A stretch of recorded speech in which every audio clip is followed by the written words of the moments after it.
Love is one of the most beautiful and inspiring things humans have ever had the luck to experience, and because of that, it was love that ended up influencing almost every artist in human history. From painters to writers to actors to even sculptors, love always seems to follow humans everywhere. So it comes to no surprise that love is the most talked about feeling in music. And I used to hate that. I always thought love songs were cliché and lazy, and dude, oh my god.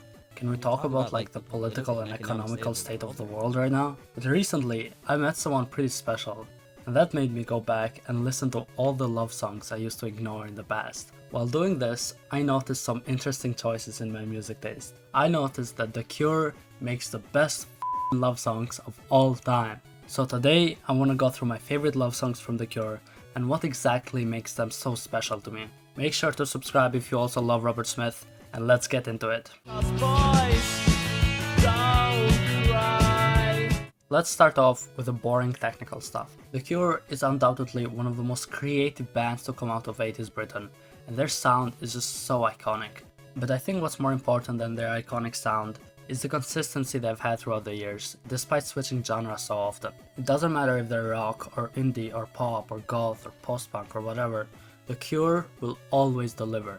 And among a huge catalogue of amazing albums, love always seems to inspire Robert Smith. Another technical thing I want to mention is Robert's great voice. Even after almost 50 years with the band, the guy still sounds as great as ever, and I think he has one of the most unique voices out there. I know that everyone focuses on the big albums, but I think the band's later work still sounds amazing. Despite Robert Smith being 50 years old, 413 Dream is so full of love and emotion, and I can never shut up about how massively underrated that album is.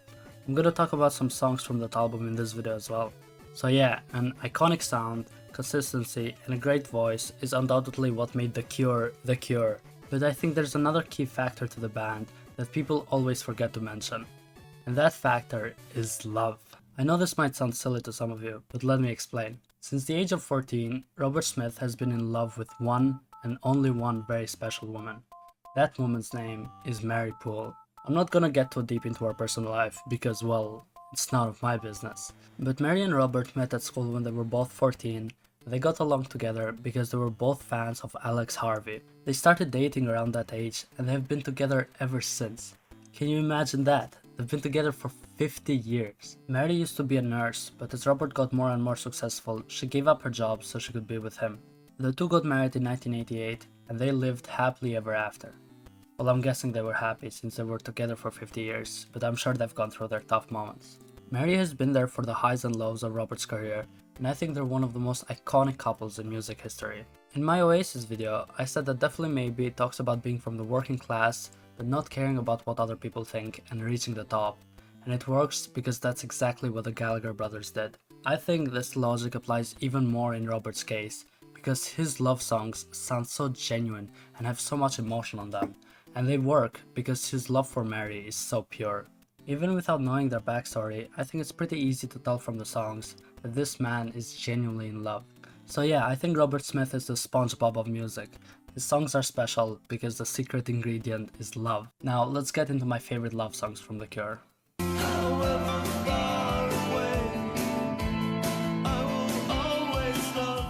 Of course, I can't talk about love songs from The Cure without mentioning Lovesong itself. Lovesong was written as a wedding gift for Mary, and it was released 1 year after the two got married.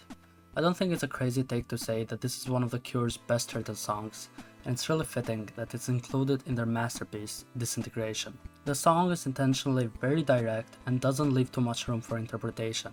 It's literally just a love song. Now this was very hard to do for Robert, seeing as he always needed to mask his feelings with smart metaphors.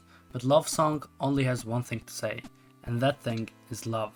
It's not trying to be clever. It's taken me 10 years to reach the point where I feel comfortable singing a very straightforward love song. In the past, I've always felt a last-minute need to disguise the sentiment. I couldn't think of what to give her, so I wrote her that song. Cheap and cheerful. She would have preferred diamonds, I think, but she might look back and be glad that I gave her that. He loves Mary, and he always will, and the longer the two stay together, the better this song sounds. It's incredible. The song reached number 2 in the US, making it the most successful single the band has ever made. Also, since this song was a wedding gift, I want to mention that Robert listened to Treasure by Cocteau Twins during his wedding, which is an amazing album that I recommend to everyone who's watching this. After that, we have probably my favorite song on this video, and it's of course, Just Like Heaven. Show me how you do that trick. In 2019, in an interview for the Rolling Stone, Robert Smith said this: "When I wrote it, I thought that's it. I'll never write something as good as this again. I remember saying to the others in the studio, that's it, we might as well pack up. Thankfully, we didn't." Just Like Heaven was written while Robert and Mary lived in a flat together, and as soon as he wrote it, he knew that this song was destined to be great. The song ended up being the band's first single in America, peaking at number 40 in the charts. Now, what does it all mean? Just Like Heaven talks about a relationship, or an emotion that just feels so unreal. It feels like you're living in a dream. The song was inspired by a night Robert had with Mary on the sweet spot of Sussex, Beachy Head. To gloomy 80s Robert, this feeling was so surreal that it made him actually feel dizzy. Despite her promising that she'll run away with him, he's still afraid that he's gonna lose this special person. He's afraid that the drowning sea is gonna steal the only girl he ever loved. The dreamy images of the song go perfectly together with an equally dreamy music video. We see the band playing on a cliff beside the beach. The most important part of the video is Robert and Mary dancing together. They're both dressed in white, and Mary is literally glowing, showing how Robert sees her as an angel that came from heaven. The song is about hyperventilating, kissing and fainting to the floor, Smith explained to Blender. Mary dances with me in the video because she was a girl, so it had to be her. The idea is that one night like this is worth 1,000 hours of drudgery. This song is nothing short of pure genius, and it's not a surprise that it's one of the band's biggest songs. From that, we go to another straightforward love song. It's none other than the band's second most streamed song, Friday I'm in Love. Friday I'm in Love is probably one of the most 80s sounding pop songs out there, which is funny because it was released in 1992. I'm gonna be honest, this is not my favorite Cure song in the world, but I do absolutely love the bridge part. And what's funny is that the bridge specifically was inspired by none other than Mary Poole, when Robert found her in the kitchen in the middle of the night.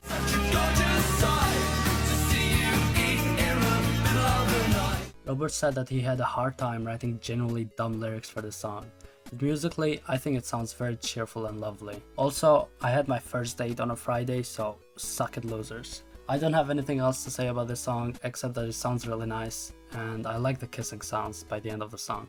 From that whimsical joyful song, we head straight to one of the band's most depressive love songs, Pictures of You.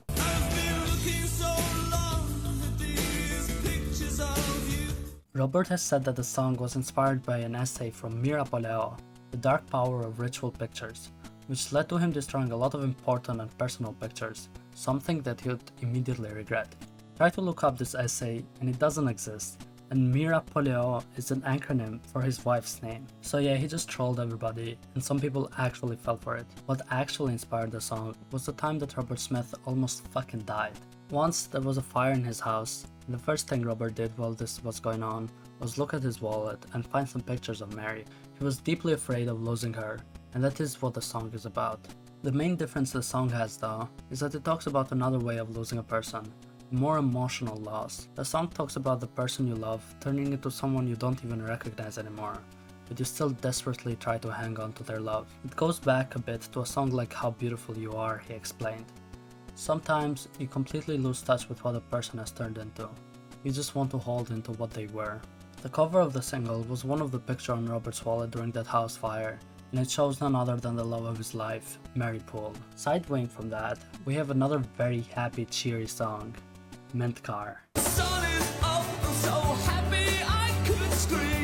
In an interview in 2006, Robert said that he thought this song was actually better than Friday I'm in Love. Now, I personally have a love-hate relationship with this song, meaning that I used to absolutely hate it, but now I love it. I think the main reason why I hated this song is because it sounds like genuine happiness. To me, it sounded like a feeling that I've never truly achieved in my life, so I thought the song was way over the top. I know, I was very emo. Ironically though, this feeling gets mentioned in the song itself.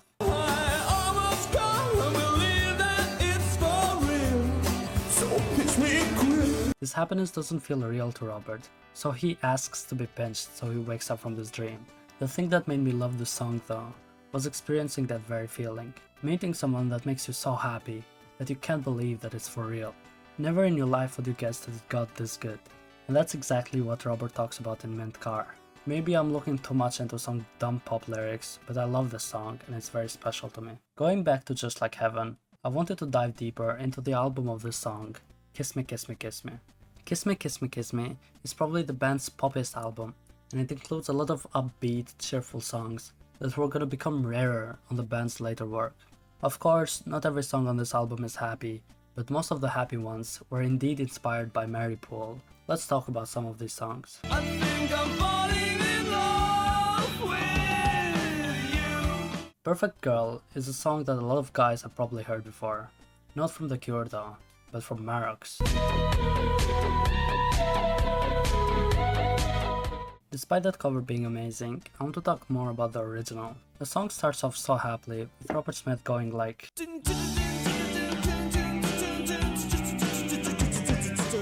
it talks about a strange girl that's come from another world, which our protagonist is slowly falling in love with. Even though the lyrics are pretty simple, I love this song just because of how happy it sounds. It's a perfect song for a perfect girl. I think it's pretty ironic how much more depressing the cover of Marox sounds, but seeing how gothic and gloomy the band is, they would probably love it. Talking about happy songs though, we have another love song, this time not directed at Mary. Shameful. Yes, I sometimes even try to catch her. Catch talks about a girl falling over and over again, and our protagonist catching her. This song reminds him of a girl he used to love back when he was a child. This actually is based on a real life story from Robert. In 1970, age 10, I fell off my bike and suffered quite severe concussions, sporadically. Over the following 2 years, I suffered fleeting, with intense daytime hallucinations of a girl I called Bunny. In 1972, I flew for the first time. A few minutes after takeoff, the plane hit really bad turbulence and I suffered a very violent attack of nausea and vomiting, along with an incredibly severe headache. After this event, my bunny visits stopped. In 1984, in New York JFK Airport, I was waiting to pass through immigration. I met a girl who was the spitting image of Bunny. Her real name was Anna. We talked very briefly. Catch is about this chance encounter. The last song from Kiss Me Kiss Me Kiss Me that I wanted to talk about is How Beautiful You Are. How beautiful you are. Now this song is a special one because despite sounding like any other love song, it actually talks about hate. This hate not being of the author, but of the girl in the song. See, How Beautiful You Are was inspired by an 1869 poem by Charles Baudelaire called Eyes of the Poor. Robert Smith took that poem and turned it into a pop song, resulting in a lot of people not noticing the true meaning of the song. The song talks about a guy being with what he thought was the love of his life in Paris. The couple is walking around the glittering city. They stumble upon a homeless father with his 2 children. The father and the children start talking about how beautiful the girl is and how she glitters like a star. Our protagonist starts feeling bad when he notices how much more privileged his life is compared to the father and the children.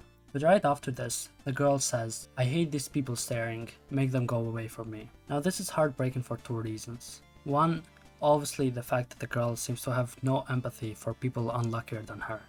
But 2, our protagonist thought that he had found love. He had found somebody who understood his way of thinking. This idea gets shattered immediately as soon as he sees the girl's reaction. Right in that moment, he loses all hope of finding someone who will truly know him and love him. Okay, this video is getting way too long, but I wanted to mention some songs from 413, which I think are very underrated, so I'm gonna do that very quickly. Let's start off with This Here and Now With You.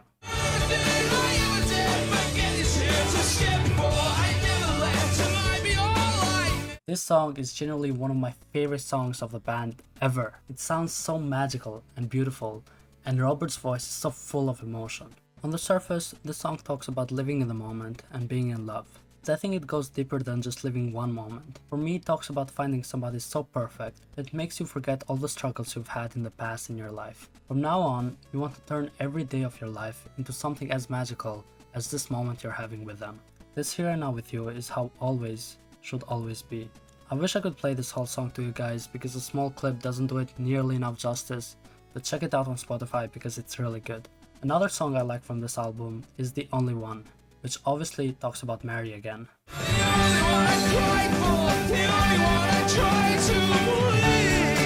The song's lyrics put some images in my head that I don't really want there, considering that Robert was almost 50 when he made this album. But without getting into the weird parts, the song talks about how the love he has for his wife only grows with every day that goes by. And I think that's really sweet. I just want to clarify, by the way, as a proud Pulp fan, I have absolutely no problem with the freaky lyrics. I just didn't want to talk about it in this video. You go, Robert. The final song from this album I wanted to mention is a gorgeous opener, Underneath the Stars.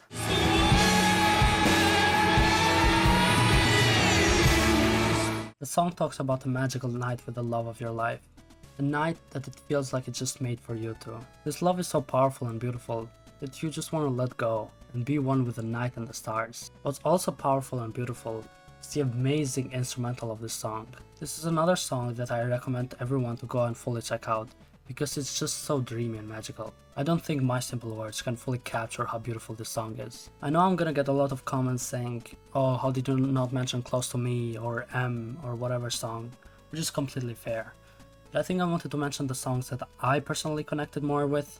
The Cure is a very special band to me, and I didn't want this video to just be the top hits of the band. Nonetheless, I do want to see in the comments what your favorite song from the band is, and I really hope you liked this video. I know I did. Subscribe and let me know what other topic you want me to talk about in the future. Also, check out my Patreon. As a little treat for anyone who stuck all the way to the end of this video, here's a clip of Robert Smith singing Plain Song to his wife.